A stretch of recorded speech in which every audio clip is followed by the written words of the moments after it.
What's going on? Let's check in with Oliver Sloup. He is with Blue Line Futures, blue tie and everything this morning. How you doing, Oliver? I'm doing well. How about yourself? So far, so good. So tell us about what's going on the trading floor here this morning. Well, as you mentioned, we saw a firm overnight trade, which was pretty encouraging, but we always take those overnight trades, especially with the Sunday night, with a grain of salt because a lot of that is on the back of lighter than usual volume. So you look for volume to confirm price.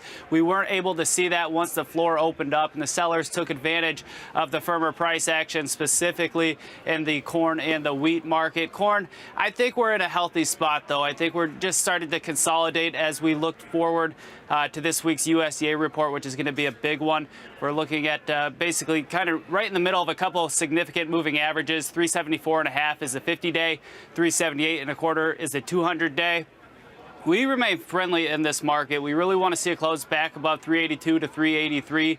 I think this is a green light for funds to extend their net long position. If we're able to get a friendly USDA report this week, I think we can achieve that. Now, last week, we saw the funds reduce about 30,000 futures, but they're still net long about 207,000. I don't think they're in any rush to hit the sell button just yet. All right, so on the soybean side, this morning we had some, fairly beneficial news. We had a sale of soybeans. We also had a sale of soy meal. We can take a look at those numbers. 132,000 tons of soybeans were actually sold to unknown destinations this morning. 120,000 tons of soy meal, so we're back to the soybean meal sales once again. Now, those were sold to Spain for the current marketing year, and the market has seemed to bump a little higher after that news came out. Do you attribute that to more than just the overnight sales, though? Yeah, I think more of this is, I think that's definitely helping support prices here this morning. We've just been under a lot of pressure in the soybeans. And I think really looking back over to last week's trade, really how we started last week with all that pressure, extensive pressure, I think the market's just trying to catch its breath.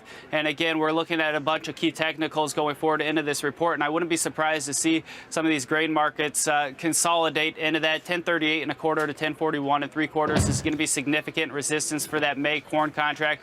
But just above that, there's a lot more resistance at that psychologically significant 1050 level.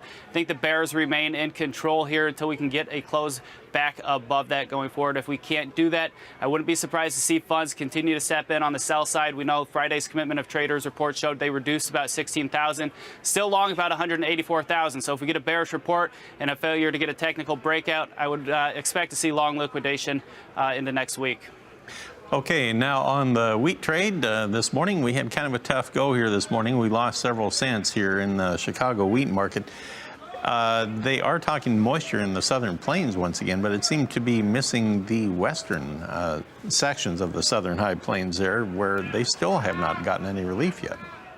Right, and weather has obviously been the key headline driver, and that's what propelled the market higher initially. And we just haven't been able to get anything despite the continued lack of moisture. I think some of this, again, is just fun stepping back in on the sell side. We saw a lot of short covering in that massive run up, and now they're taking advantage of those higher prices. We weren't able to get out above technical resistance, 466 to 467.75. It's a 50-day moving average, a Fibonacci retracement, and the gap from last Sunday.